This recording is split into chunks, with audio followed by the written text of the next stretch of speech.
හැම දිනාටම සුබ දවසක් ප්‍රාර්ථනා කරනවා. ඔබ අදත් එකතු වෙන්නේ సంతానేటి YouTube channel එකත් එක්ක. අපි channel එක subscribe කරලා තියාගන්න අලුත් වීඩියෝ ඔබට නැරඹීමේ හැකියාව තියෙනවා. අදත් මම තෝරගත්තා ගීතයක්.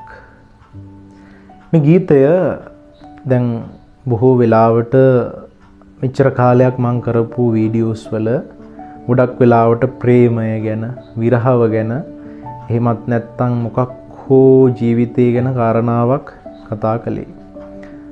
අද මම කතා කරන්න බලාපොරොත්තු වෙන්නේ ජීවිතේ අපිට වටිනාම වස්තු දෙකෙන් එක වස්තුවක් ගැන. අපිට වටිනා කියන වස්තු දෙකයි මේ ලෝකේ තියෙන්නේ. එකක් අම්මා, එකක් තාත්තා. මේ වස්තු දෙක ඇරෙන්න අපිට මේ ලෝකේ වටින වස්තු දෙකක් මම නම් හිතන්නේ අපිට මුණ ගැහි හමු වෙයි කියලා. මේ වස්තුවෙන් මම කල්පනා කළා තාත්තා කියන වස්තුව ගැන කතා කරන්න. මොකද තාත්තා ගැන කතා කරන්න කල්පනා කළේ තාත්තා ගැන ලියවිච්ච ගීත අඩුයි. තාත්තා ගැන ලියවිච්ච කවි අඩුයි. නමුත් අද මම කතා කරන ගීතය මට හම්බෙන්නේ, මට මුණ ගැහෙන්නේ YouTube එකේ උඩට පල්ලට යනකොට අභිෂේකා විමලවීර ගායිකාව ගායනා කරන හරි ලස්සන ගීතයක්. මේක තාත්තා ගැන. තාත්තා කියලා කියන්නේ කවදාකවත් අපිට තේරුම් ගන්න පුළුවන් කෙනෙක් නෙවෙයි. තාත්තත් එක්ක අවුරුදු 100ක් ජීවත් වුණත් අපිට තාත්තව තේරුම් ගන්න බෑ. තාත්තා කවදා හරි අපිව දාලා ගියාට පස්සේ අපිට ඒ තාත්තව කියව ගන්න පුළුවන්. ඒත් බොහෝ වෙලාවට අමාරුයි. තාත්තා කියලා කියන්නේ හරියට ත්‍රිපිටකයේ අභිධර්ම පිටකය වගේ හරිම ගැඹුරුයි. කියව ගන්න අමාරු සූත්‍රයක් වගේ තාත්තා කියලා කියන්නේ. ඒතරම්ම හරිම ගැඹුරු කෙනෙක් තමයි තාත්තා කියලා කියන්නේ. තාත්තගේ ආදරේ සංවෘතයි. ඒ කියන්නේ වැහිලා තියෙන්නේ. ඒක ලෝකයට විවෘත නැහැ. සමහරක් වෙලාවට තාත්තා කියනකොට අපිට දැනෙන්නේ මහා කටුක, කර්කශ, රළු, මහා ගැඹුරු ගතියක් තාත්තා කියන වචනයත් එක්ක අපිට දැනෙනවා. හැබැයි ඒකත් එක්ක අමුතුම රැකවරණයක්, අමුතුම ආරක්ෂාවකුත් ඒ වචනය ඇතුලේ ගැබ්බෙලා තියෙනවා. ඒකත් අපිට දැනෙනවා. නමුත් තාත්තව අපි දකින්නේ හරිම ගැඹුරු කෙනෙක් හැටියට, හරිම රළු කෙනෙක් හැටියට තමයි තාත්තව ගොඩක් වෙලාවට සමාජය දකින්නේ. නමුත් තාත්තගේ ආදරේ තියෙනවා හැංගිලා. ඉතින් මේ ගීතය ගැන කතා කරනකොට මේ ගීතය හරි ලස්සන ගීතයක්. මේ ගීතයට පණ තියනවා කියලා මට හිතෙනවා මේ ගීතය ගැන කතා කරනකොට. ඒකට හේතුව තමයි මේ ගීතය ලියන්නෙත් කාන්තාවක්. මං හිතන්නේ දියණියක්. තාත්තා කෙනෙක් නැති දියණියකගේ කතාවක් තමයි මේ වචන කියවද්දී මට තේරුම් ගියේ. මොකද මං එහෙම කියන්නේ අම්මලා කැමති පුතාලට, තාත්තලා කැමති දූලට. ඒක මේ ලෝකේ මං හිතන්නේ සෝබාදහම ඇති කරපු හරි ලස්සන සංස්කෘතියක් ඒක. අම්මලා ගොඩක් ආදරේ කරන්නේ පුතාලට. තාත්තලා ගොඩක් ආදරේ කරන්නේ දූලට. දූලත් එහෙමයි. ඉතින් දූ කෙනෙක්, දියණියක් මේ ලෝකේ ඉස්සෙල්ලාම පිරිමියෙක් ඉබිනවා නම් ඒ බින්නේ තාත්තගේ නළල. පිරිමියෙකුගේ ස්පර්ශයක් දැනෙනවා නම් ඒ තාත්තගේ පපුව, ඒ තාත්තගේ සෙනෙහස තමයි මේ ලෝකේ පිරිමියෙක් ස්පර්ශ කරනවා නම්, පිරිමියෙක් අල්ලනවා නම් දියණියක් ඒ අල්ලන පළමු කෙනා තමයි තාත්තා කියලා කියන්නේ. එතනින් පස්සේ දරුවන්, සැමියා, ඒ ඔක්කොම. ඊට මෙහා දියණියක් අතහරින්න කලින්, අතහරිනවා කියලා කියන්නේ සැමියෙකුට නැත්තම් තරුණයෙකුට බාර දෙන්න මෙහා සමස්ත රැකවරණය දෙන්නේ, සමස්ත ආරක්ෂකයා, සමස්ත රැකවලා බවට පත් වෙන්නේ තාත්තා. දියණියන්ගේ ජීවිතයේ හම්බෙන පළවෙනි වීරයා තමයි තාත්තා කියලා කියන්නේ. මේ වචන කියවනකොට මට දැනුණ දෙයක් තමයි මෙහෙම තාත්තලා දියණිවරුන්ට ආදරය කරනවාද සෙනෙහස දක්වනවාද කියන කාරණාව. මොකද මේ ගීතවලට මේ වචනයට මේ වචනවලට පණ තියෙනවා. හරියට චිත්ත රූප මැවෙනවා. මේ වචන කියවනකොට චිත්ත රූප මැවෙනවා. මේක මෙහෙම වෙන්නේ නැති අර එහෙම වෙන්නේ නැති කියලා ඒ තාත්තා මැවෙනවා. ඒ දියණිය මැවෙනවා. ඒතරම්ම පණ තියෙන ගීතයක් තමයි මේ ගීතය. මේ මෑතක ලියවෙන්නේ නුදුරු අතීතයේ ලියවෙන්නේ.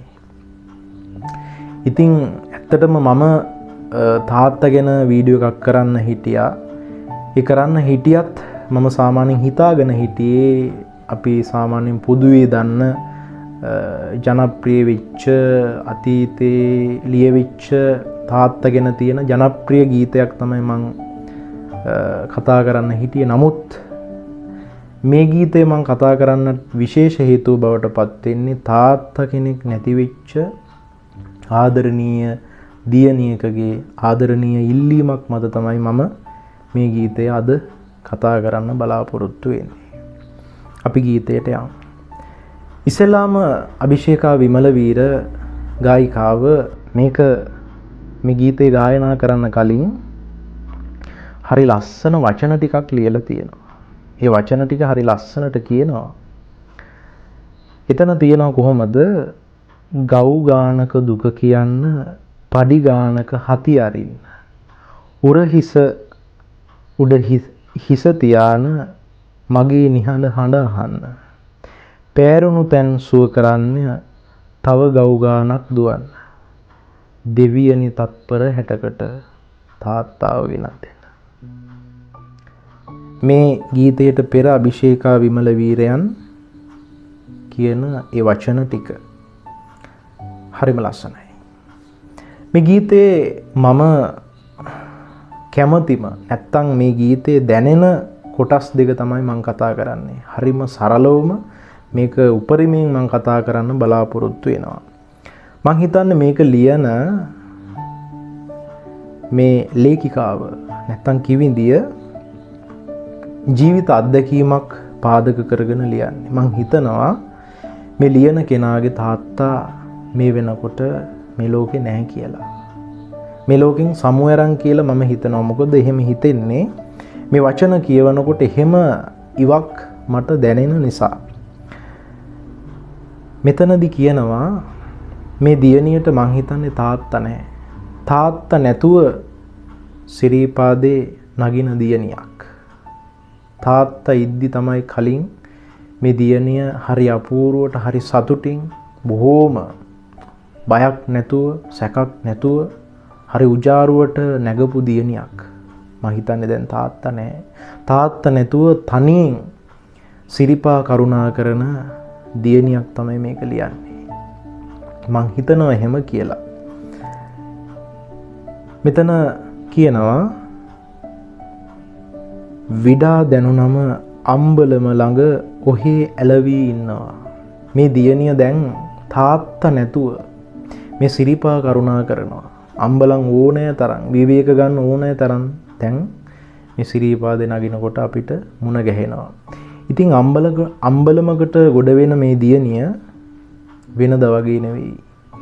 හිතේ සතුට තියෙනවා සිරිපා වැඳීම පිළිබඳව. හැබැයි හුදෙකලාව හරි හිස් බවක් හරි මදිකමක් මේ දියණියට මං හිතන්නේ දැනෙනවා.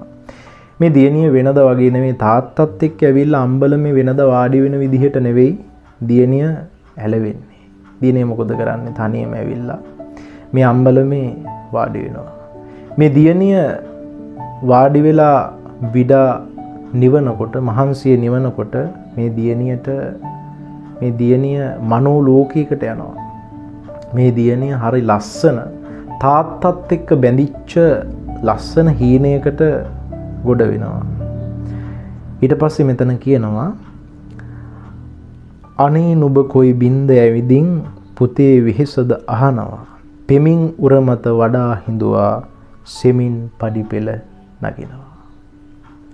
මෙතන කියනවා මේ දියණිය හීනෙන් දකිනවා තාත්තා එනවා. මේ වෙලාවේදී තාත්තා ඇවිල්ලා මේ දියණියගෙන් අහනවා පුතේ උඹට වෙහෙසද? උඹට මහන්සිද? උඹට ගොඩාක් අමාරුද මේ පඩි නැගලා කියලා මේ තාත්තා අහනවා. අහලා එදා පුංචි කාලේ වගේම උර මත තියාගෙන කර මත තියාගෙන සිරීපාදේ හරි අපූර්වට එක්කන් යන තාත්තව හීනෙන් මේ දියණියට විඩා නිවන මහන්සි අරින දියණියට මතක් වෙනවා. ඊළඟට කියනවා ඉරත් ඉරසේවයට ඇවිදින් යලිත් හීනය බිඳෙනවා. නැවතත් සජීවී ලෝකයට එනකොට දියණිය තනියෙන් තාත්තා මේ සිහින ලෝකේ විතරයි මේ දියණිය දකින්නේ. සජීවී ලෝකයට එනකොට නැවතත් තමන් තනියෙන් විඩා නිවන අවස්ථාවක තමයි මේ දියණිය ජීවත් වෙන්නේ. අවසාන පේලිය මෙහෙම සඳහන් කරනවා අත්වැටට බර දෙන්න බෑ මට බොම කඩුතුළු පේනවා. සිරීපාදේ නගිනකොට පත්මයට යනකම්ම තියෙනවා අත්වැටවල්. මේ අත්වැට අල්ලන්න බෑ දියණියට අද. හේතුව තාත්තා අල්ලපු තැන් තියෙනවා.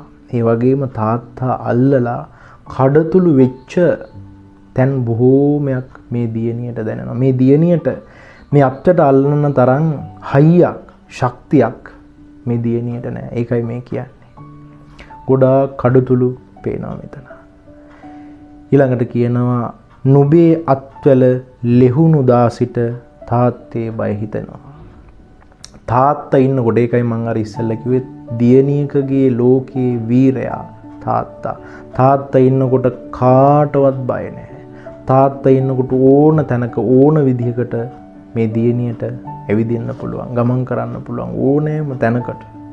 ඕනෑම මොහොතක තාත්තත් එක්ක බය නැතුව හරියට සිංහ දේනුවක් වගේ යන්න පුළුවන් ශක්තියක් ලැබෙනවා. තාත්තගේ අත්වල නෑ දැන්. මේ දියණිය තනි වෙලා. තාත්තෙක් නැති වුණාට පස්සේ ඒ බය දියණියට විතරක් නෙවෙයි පුතෙකුණු වුණත් දැනෙන්න පුළුවන්. වඩාත් දැනෙන්නේ දියණියට. ඒකයි මේ කියන්නේ. තාත්තගේ අත්වල නැති වෙච්ච දවසට බයෙන් තමයි ගොඩක් වෙලාවට ජීවත් වෙන්න සිද්ධ වෙන්නේ. ඊළඟට කියනවා හීන් ඉකියක් හිර කරන්මම කන්ද මුදුනට නගිනවා. මේ හැම දෙයක්ම දරාගෙන මේ දියණිය පත්මයටම නගිනවා.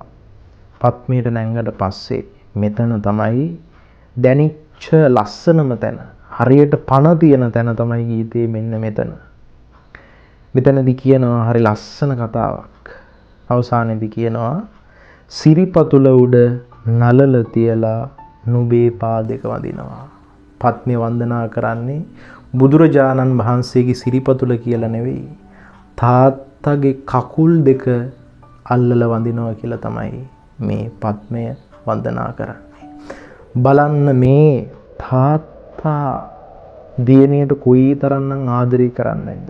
කොයිතරම්නම් ප්‍රේම කරන්නේද? කොයිතරම්නම් ආරක්ෂාවක් රැකවරණයක් දෙන්නේ නැද්ද? ඒක ගම්‍යමාන වෙනවා මේ අවසාන පෙළියේ.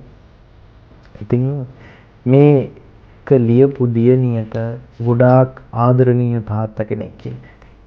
ඔබටත් මං හිතනවා මේ ඔබේ කතාව වෙන්නත් පුළුවන්. ඔබටත් මේ වගේම අත්දැකීමක් ඔබේ ජීවිතය තුළ තියෙන්න පුළුවන්. ඒක නිසා තාත්තා කෙනෙක් ඉන්නවා නම් ඒ තාත්තව ආදරෙන් බලා ගන්න. හරි සෙනෙහසින් ඒ තාත්තට කතා කරන්න.